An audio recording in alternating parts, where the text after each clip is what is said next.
Assalamualaikum warahmatullahi wabarakatuh. Perkenalkan nama saya Muhammad Fadli dengan NIM 421230178 dari kelas Mekatronika semester 6 C pagi. Jadi di sini saya ingin membuat video terkait ATS dari mata kuliah Desain Sistem Mekatronika dengan kode mata kuliah MK624.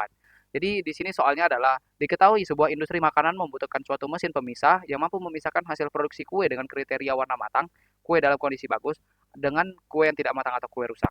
Nah, kue tersebut dilewatkan pada satu jalur konveyor dengan masuk red setiap 2 detik sekali. Nah, dibutuhkan suatu sistem yang bisa mendeteksi warna kue tersebut dan suatu aktuator yang dapat memisahkan antara kue bagus dengan kue rusak. Nah, buatlah suatu rancangan desain dengan solusi yang dapat menjawab dari tantangan tersebut. Ibaratkan kalian adalah engineer yang akan mempresentasikan ke calon pembeli. Jadi saya adalah engineer yang akan mempresentasikan kepada Anda yaitu ke calon pembelinya. Nah, di sini isi presentasinya ada desain rancangan, speknya nanti akan saya jelaskan di bill of material atau BOM. Lalu ada simulasi videonya, bill material, dan berapa sih efisiensi dari alat kerja saya atau produk saya ketika berjalan. Nah, jadi di sini saya akan mulai presentasinya. Oke, Assalamualaikum warahmatullahi wabarakatuh. Perkenalkan nama saya Muhammad Fadli dengan 421230178. Jadi di sini saya ingin mempresentasikan hasil produk saya untuk permasalahan sistem sortir kue yang ada di industri. Dengan dosen pengampunya yaitu Dr. Abdurrahman Wijitomo. Oke. Nah, di sini terdapat latar belakang dan masalah. Nah, kenapa sih alat ini sebenarnya diperlukan? Di dunia industri, ada seiring dengan meningkatnya permintaan pasar terhadap produk pangan yang berkualitas. Nah, dengan adanya peningkatan pasar terhadap produk pangan ini, industri manufaktur khususnya dituntut untuk memiliki sistem produksi yang tidak hanya cepat, tetapi juga memiliki tingkat presisi tinggi dalam kontrol kualitasnya. Jadi, dalam tingginya permintaan produk pangan kali ini, industri harus dituntut untuk memiliki sistem yang tidak hanya cepat, tetapi juga memiliki presisi tinggi dan dalam kontrol dan kualitasnya. Ada beberapa masalah yang terjadi jika kita masih melakukan proses tersebut secara manual. Permasalahan yang pertama adalah pemilihan atau penyortiran manual itu sangat bergantung kepada ketelitian mata manusia. Padahal yang kita tahu manusia itu memiliki keterbatasan konsistensi, terutama pada saat kelelahan kerja. Jadi misalnya mungkin pada saat kita masuk shift pagi itu mungkin kita bakal bagus kerjanya karena masih segar, fresh. Nah, jika kita next week-nya atau minggu depannya itu masuk malam, belum tentu kinerja kita itu bakal sebagus pada saat kita masuk shift pagi. Mungkin karena kita ngantuk atau kelelahan, jadi kita nggak fokus. Yang harusnya ini kuenya belum matang, malah kita jadikan ini termasuk kue yang sudah matang, padahal dia belum matang. Nah, lalu untuk permasalahan kedua itu ada untuk mengejar kapasitas produksi ribuan unit per jam, diperlukan sebuah sistem yang mampu bekerja secara kontinu tanpa penurunan performa. Nah, dari poin pertama tadi kita bisa tahu sebenarnya manusia memang bisa melakukan produksi ribuan unit per jam, tetapi manusia itu tidak bisa melakukan sebuah sebuah aktivitas secara kontinu tanpa penurunan performa sama sekali. Contohnya seperti tadi, pada saat shift malam dia nggak fokus karena kelelahan atau ngantuk, sehingga kue yang belum matang malah dijadikan kue yang sudah matang. Lalu permasalahan ketiga itu ada tanpa sistem otomasi, kita sangat sulit menjamin bahwa setiap produk yang sampai ke tangan konsumen itu memiliki tingkat kematangan yang seragam ya atau yang sama. Nah, jadi kayak ya balik lagi ke permasalahan yang pertama, jika ini kuenya belum matang, malah kita jadikan matang. Nah, nanti jadi kue yang nyampe ke konsumen itu tidak atau berbeda-beda tingkat kematangannya. Nah, jadi di sini saya menawarkan sebuah produk saya yang sudah saya buat. Di sini adalah tampilan desain dari Factory IO-nya. Jadi di sini terdapat sebuah konveyor dengan panjang 6 meter, lalu ada sebuah emitter tempat masuknya barang, dan ada juga diffuse sensor atau di sini saya berikan nama sensor total. Nah, di sini fungsinya sensor total adalah untuk mendeteksi adanya barang. Jadi walaupun kita tekan PB start, konveyor ini tidak akan berjalan sampai adanya barang ya, yang masuk dari emitter yang terdeteksi oleh sensor total tersebut. Lalu ada bracket untuk tempat peletakan dari vision sensor, di mana vision sensor di sini untuk mendeteksi perbedaan antara kue yang belum matang atau kue rusak dan kue yang sudah matang atau kue bagus. Yang nantinya kue rusak atau kue yang belum matang itu akan berwarna biru, dan untuk kue yang bagus dan matang itu adalah yang berwarna hijau. Nah, setelah itu terdapat corner metal untuk sebagai ujung-ujungnya. Lalu ada kit conveyor yang berfungsi untuk tempat turunnya jika sortir tersebut aktif. Misalnya terdapat kue yang belum matang, maka sortirnya akan aktif, lalu dia akan mendorong kue tersebut melewati kit conveyor. Nah, setelah itu di pivot ini juga terdapat belt untuk mempercepat proses penyortirannya. Lalu terdapat diffuse sensor untuk menghitung berapa sih total dari kue yang bagus atau kue yang matang. Lalu di sini saya menggunakan remover untuk menghilangkan barang atau kue yang sudah kesortir tadinya. Nah, terus di sini terdapat sebuah panel box. Ini adalah tempat depannya, di mana di sini saya menggunakan dua buah indikator, yaitu indikator on dan indikator off. Nah, indikator on ini akan aktif ketika sistem tersebut lagi hidup, dan indikator off akan aktif ketika sistem tersebut lagi mati. Yang nantinya matinya akan karena ada emergency dan PB stop. Nah, lalu saya menggunakan dua buah display 24 volt DC, di mana fungsi dari display pertama itu adalah untuk mengetahui berapa sih total kue yang bagus atau kue matang, dan berapa sih total kue yang rusak atau yang belum matang. Jadi ini juga bisa meningkatkan efisiensi dan mengurangi cost dari perusahaan tersebut, supaya tidak perlu mengeluarkan tenaga kerja yang fungsinya hanya untuk menghitung berapa sih total kue yang udah diproduksi. Nah, kita kan bisa tinggal nengok displaynya aja, nggak perlu ada orang yang khusus buat menghitungnya. Jadi kita bisa lebih hemat costnya lagi. Nah, setelah itu saya menggunakan 3 buah button, yaitu PB Start, PB Stop, dan Emergency. Untuk PB Start ya kayak biasa berfungsi untuk menghidupkan, dan untuk PB Stop dan Emergency di sini sistemnya saya buat fungsinya sama untuk mematikan segala sistem yang ada. Nah, di sini adalah gambar panel luar dan panel dalam yang sudah saya buat. Untuk panel luarnya ini sama seperti desain Factory I/O sebelumnya, itu ada 2 buah indikator, 2 buah display 24 volt DC, dan 3 buah push button. Nah, terus untuk panel bagian dalamnya, di sini saya menggunakan sebuah power supply 24 volt DC dengan tegangan inputnya 220 volt AC. Lalu ada 2 buah MCB satu fasa dan satu pol dengan kriterianya itu 10 ampere. Lalu di sini terdapat PLC Mitsubishi FX3U 32 mR yang saya jadikan sebagai controller untuk mengatur segala pergerakan dari sistem saya. Nah, lalu ada relay 24 volt DC yang nantinya saya gunakan untuk mengendalikan conveyor atau motor satu fasanya tersebut. Nah, lalu ini ada beberapa terminal block yang nantinya akan saya gunakan, dan ini adalah tampak belakang dari panel luarnya tersebut. Oke. Selanjut, nah di sini terdapat rangkaian kontrol dan rangkaian daya yang sudah saya buat. Di sini saya hanya menggunakan listrik satu fasa. Kenapa sih saya menggunakan listrik satu fasa? Kenapa nggak 3 fasa? Nah, menurut saya untuk proses penyortiran kue antara kue matang dan kue tidak matang itu tidak perlu menggunakan listrik 3 fasa. Kenapa? Karena itu boros kos, boros listrik. Lalu untuk komponen-komponennya juga lebih mahal kalau listrik 3 fasa dong. Contohnya kayak motor 3 fasa. Nah, motor 3 fasa harusnya lebih mahal dong daripada motor satu fasa. Dan konsumsi listriknya juga itu lebih mahal motor 3 fasa. Lalu jangan lupa hal-hal yang minor tapi itu berpengaruh, yaitu kabelnya. Nah, untuk kabel untuk motor 3 fasa itu harusnya lebih tebal dibandingkan dengan motor satu fasa. Nah, jadi sini saya menggunakan listrik satu fasa saja karena saya rasa cukup untuk sistem atau produk saya kali ini. Di mana nanti ininya ada listrik dari PLN, yaitu L, N, dan ground. Nah, L-nya itu fasa, N-nya netral, dan GND ground. Nah, di sini fasa tersebut akan masuk ke MCB 1 volt 10 ampere, lalu keluaran dari MCB akan masuk ke COM dari relay K1, lalu keluarannya yaitu kaki 5 itu akan masuk ke motor AC atau konveyornya. Nah, untuk netral dan groundnya itu bisa langsung masuk saja ke motor AC-nya. Nah, di sini untuk kabel yang menggunakan listrik 220 volt AC, di sini saya menggunakan tipe kabel NYAF dengan diameter 1,5 mm. Nah, terus untuk rangkaian dayanya, di sini untuk fasanya itu masuk ke MCB 1 pol 10 ampere, lalu keluar dari MCB 1 pol 10 ampere itu akan masuk ke PSU 24 volt DC dan juga ke PLC-nya untuk menghidupkan PLC dan juga PSU-nya. Lalu untuk netral dan ground itu sama saja, masuk ke PSU 24 volt DC dan juga masuk ke PLC Mitsubishi FX3U-nya. Nah, setelah itu keluar dari PSU ini itu kan adalah tegangan 24 volt dan juga 0 volt. Nah, untuk 24 voltnya ini saya masukkan ke setiap inputan yang ada, yaitu PB start, PB stop, emergency, dan ketiga sensornya. Lalu untuk 0 voltnya itu akan saya masukkan ke COM SS dan juga 0 volt. Di sini saya jumper antara 0 volt dari PSU internal dan juga PSU eksternal. Itu saya jumper, dan 0 voltnya juga dimasukkan ke ketiga sensor yang saya gunakan, yaitu sensor kue rusak, saya gunakan yaitu sensor vision seperti penjelasan saya di Factory I/O sebelumnya. Nah, lalu untuk sensor kue bagus dan sensor total itu saya menggunakan tipe diffuse sensor.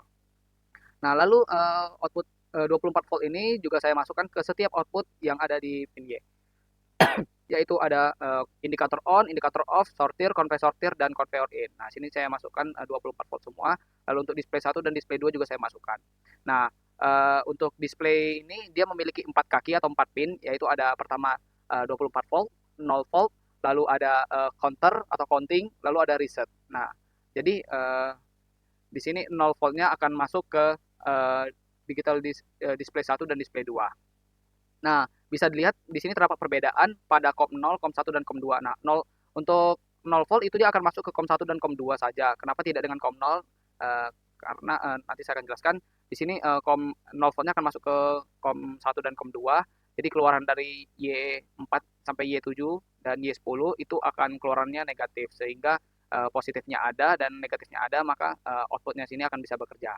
Nah, untuk case yang COM 0 ini kenapa sih saya masukkan 24 volt? Kenapa nggak 0 volt juga? Nah, jadi untuk tipe digital display yang saya gunakan itu untuk mengcountingnya itu dia membutuhkan sinyal 24 volt. Jadi saya perlu memasukkan COM-nya itu, COM 0-nya itu 24 volt. Supaya jika Y0 atau Y2-nya, Y0, Y1, Y2, Y3-nya aktif, maka digital display-nya bisa menerima sinyal. Oh, ini lo aktif. Nah, misalnya dia Y0-nya itu kehubung sama counter display 1. Nah, jika Y0-nya aktif, maka dia bakal nge-counting 1.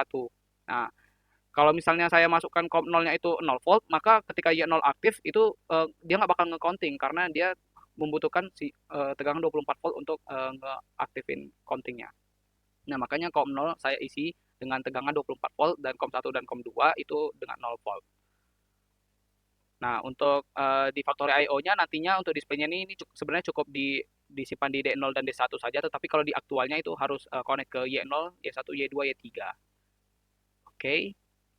Nah, di sini terdapat flowchart proses dari sistem yang sudah saya buat, di mana proses pertama itu adalah start, dan setelah itu indikator off-nya akan aktif dan indikator on-nya akan mati, menandakan sistemnya sedang tidak aktif atau mati. Nah, ketika kita tekan PB start, maka indikator on-nya akan aktif dan indikator off-nya akan mati. Tetapi conveyor in dan conveyor sortir-nya itu belum aktif. Kenapa? Karena sensor total atau sensor di awal yang letaknya di awal tadi itu dia harus mendeteksi adanya barang. Kalau misalnya dia tidak mendeteksi adanya barang, maka dia akan balik ke proses sebelumnya, yaitu ini indikator on aktif dan indikator off mati. Nah, jika ada barang yang terdeteksi oleh sensor total, maka conveyor in dan conveyor sortirnya itu dia akan aktif. Lalu dia akan masuk ke checkpoint A. Nah, setelah checkpoint A itu ada sebuah pertanyaan, yaitu apakah sensor kue rusak, mendeteksi adanya kue rusak. Nah, jadi sensor vision tadi apabila dia tidak mendeteksi adanya kue rusak atau kue yang berwarna biru, maka konveyornya akan tetap berjalan, tetap aktif dan membawa kue bagus tersebut terus maju sampai ke ujung. Nah, setelah itu udah sampai ujung, maka apakah sensor kue bagus mendeteksi adanya kue bagus? Jika tidak, maka konveyor ini akan tetap aktif dan membawa kue bagus tersebut terus maju sampai ke deteksi. Nah, jika terdeteksi, maka display kue bagus itu akan bertambah 1. Nah, lalu untuk case yes-nya, apakah sensor kue, misalnya sensor kue rusak mendeteksi adanya kue rusak, maka sistem sortirnya itu akan aktif dan dia akan memindahkan kue rusak ke sebelah kiri. Jadi yang awalnya lurus, maka dia akan pindah ke sebelah kiri. Nah, jadi kue rusak tersebut akan jatuh ke sebelah kiri melewati chute conveyor tadi. Nah, setelah itu sortirnya akan aktif selama 1,5 second, lalu akan kembali ke posisi semulanya atau posisi lurusnya. Lalu setelah itu display kue rusaknya akan bertambah 1 juga. Nah, lalu outputnya akan masuk ke checkpoint B. Nah, dari checkpoint B itu ada pertanyaan, apakah sensor total tidak mendeteksi barang atau kue lebih dari 10 detik? Nah, jika tidak, maka conveyor in dan conveyor sortirnya akan tetap aktif. Nah, jika iya tidak, sensor total tidak mendeteksi adanya kue lebih dari 10 detik, maka conveyor in-nya dan conveyor sortirnya itu akan mati secara otomatis. Nah, setelah itu ada pertanyaan, apakah proses sortir ingin kita lanjutkan kembali? Jika iya, maka PB start-nya bisa ditekan, lalu bisa lanjutkan proses ke setelahnya itu, yaitu tinggal kita kasih barang, PB start tekan, dan jika tidak, maka PB stop atau emergensinya itu kita tekan, dan lalu prosesnya akan berakhir atau finish. Nah, oke, next slide. Jadi di sini saya ingin menunjukkan video simulasi untuk membuktikan bahwa efisiensi dan akurasi dari mesin yang saya atau produk yang saya miliki itu adalah 100%. Oke, balik next slide. Ke previous slide. Nah, jadi sini saya akan menunjukkan ini adalah programnya. Lalu ini adalah inputannya, yaitu dari X0 sampai dengan X5. Lalu untuk outputnya itu Y0 sampai Y10 sesuai dengan wiring elektrikal yang sudah saya buat tadinya. Lalu tinggal kita running programnya, tunggu sampai MXOPC-nya, quality-nya menjadi good. Lalu tinggal kita cek drivernya saja. Nah, pada saat kondisi awal itu indikator off-nya akan mati, dan ketika PB start ditekan dan ada barang yang terdeteksi oleh DV sensor atau sensor total, maka conveyor in akan aktif dan conveyor sortir juga akan aktif. Nah, jika ada barang berwarna hijau atau kue matang, maka dia akan dibiarkan lurus saja pergerakannya. Nah, jika ada kue yang tidak matang atau kue rusak, itu yang berwarna biru, itu dia akan mengaktifkan sortir dan memindahkan kue tersebut ke sebelah kiri. Nah, sini kita bisa lihat juga apakah ada barang yang salah terdeteksi. Nah, untuk membuktikan bahwa efisiensi dan akurasi mesin kita ini adalah 100%. Nah, kalau kuenya belum matang atau kue rusak, dia akan dipindahkan ke sebelah kiri yang berwarna biru, dan jika berwarna hijau atau kue sudah matang, maka dia akan dibiarkan lurus saja. Nah, di ujung tersebut ada sebuah sensor untuk menghitung berapa sih kue bagus yang sudah terdeteksi. Nah, di sini saya mengambil sampelnya selama 1 menit. Jadi mungkin kan pergerakan rate datangnya barangnya itu adalah 2 detik sekali. Jadi mungkin dalam 1 menit itu dia bisa memproduksi sekitar 30 kue. Nah, terlihat sini masih belum ada kesalahan. Nah, jika tidak ada barang yang terdeteksi oleh sensor total lebih dari 10 detik, maka konveyor ini akan mati dan konveyor sortir juga akan mati. Oke, nah bisa dilihat. Oke. Ke next slide. Nah, lalu di sini ada bill of material atau BOM-nya yang sudah saya buat. Nah, di sini terdapat spesifikasi dari komponen-komponen yang akan digunakan nantinya. Nah, pertama ada panel box. Di sini saya menggunakan panel box berukuran 60 x 40 x 25 cm dengan kuantitinya satu saja. Harganya yaitu 550.000 dan saya memberikan link pembelian untuk semua komponen yang akan digunakan nantinya. Nah, setelah itu ada wiring duct di mana spesifikasinya adalah 1,7 meter dikali 25 x 25 mm. Lalu ada DIN rail dengan spesifikasinya panjangnya 1 meter dengan 3,5 kali 0,8 mm. Nah, fungsi DIN rail ini adalah tempat untuk menaruh MCB 1 pol, PSU, PLC, relay, dan lain-lain. Nah, terus saya membutuhkan dua buah MCB 1 pol 10 ampere. Setelah itu ada PSU 24 volt DC dengan inputan 220 volt AC. Lalu saya membutuhkan sebuah PLC yaitu Mitsubishi FX3U 32 MR. Nah, lalu ada sebuah terminal blok dengan 6 pin. Lalu ada kabel power berwarna merah, biru, dan hijau strip kuning. Nah, spesifikasi dari kabel power itu saya gunakan yaitu tipe kabel NIAF dengan diameter 1,5 mm dengan panjang kabel 25 meter per warna. Nah, untuk kabel kontrol itu saya menggunakan warna merah, hitam, dan biru. Nah, untuk spesifikasinya itu saya menggunakan tipe NIAF dengan ketebalan dengan diameter 0,75 mm dan panjangnya 50 meter. Nah, saya rasa itu dengan panjang kabel power dan kabel kontrolnya itu sudah sangat cukup untuk melakukan pemwiringan secara total. Lalu di sini saya menggunakan sebuah skunye, di mana skunye tersebut memiliki diameter 0,5 sampai dengan 1,5 mm kuadrat. Nah, jadi kabel power dan kabel kontrol yang saya rencanakan tadi itu bisa masuk ke skunye. Nah, skunye di sini berfungsinya untuk merapikan supaya kabel-kabelnya itu tidak bersinggungan, supaya tidak ada korslet. Karena kalau misal terjadi korslet, maka akan ada kerusakan komponen sehingga akan mengeluarkan perusahaan akan mengeluarkan kos lagi untuk melakukan maintenance. Nah, di sini saya sudah mencegahnya dengan menggunakan skunye berisi satu pack yang isinya 100 pieces. Terus sini saya menggunakan push button start stop dengan ukuran diameter 22 mm. Lalu emergency buttonnya juga sama ukurannya dengan maksimal 10 ampere. Lalu untuk pilot lampnya merah dan hijau itu sama 22 mm dengan input tegangan 24 volt DC. Lalu ada motor 1 phase 220 volt AC 50 Hz sesuai listrik Indonesia, listrik PLN. Lalu ada diffuse sensor 12 sampai 24 volt DC inputannya dengan outputannya itu PNP atau positif negatif positif. Lalu ada sensor visionnya dengan spesifikasi Autonix B15 strip LDT strip C strip P. Lalu ada conveyor plus belt dengan panjang conveyornya sekitar 7 meter. Lalu ada motor DC 24 volt untuk sortir dan conveyor sortirnya. Nah, dengan kecepatan RPM-nya 680 sampai 1350 RPM. Lalu ada relay 24 volt DC 8 pin dan display 24 volt DC 4 pin. Nah, dengan total harga barang yang sudah saya sebutkan tadi itu sekitar 14.612.717 perak. Jadi masih jauh di bawah 20 juta dari kriteria yang sudah dibuatkan oleh soal Pak Dwi, di mana BOM-nya harus di bawah 20 juta dan total harga barang saya atau produk saya itu 14.612.717 perak. Dan itu termasuk sangat murah dan kamu bisa dengan harga murah tetapi kualitas efisiensi dan akurasinya itu sangat bagus yaitu 100%. Jadi kamu harus order di produk saya. Nah, mungkin sekian saja video dari saya. Apabila ada salah kata mohon dimaafkan. Wabillahi taufiq wal hidayah. Wassalamualaikum warahmatullahi wabarakatuh. Terima kasih.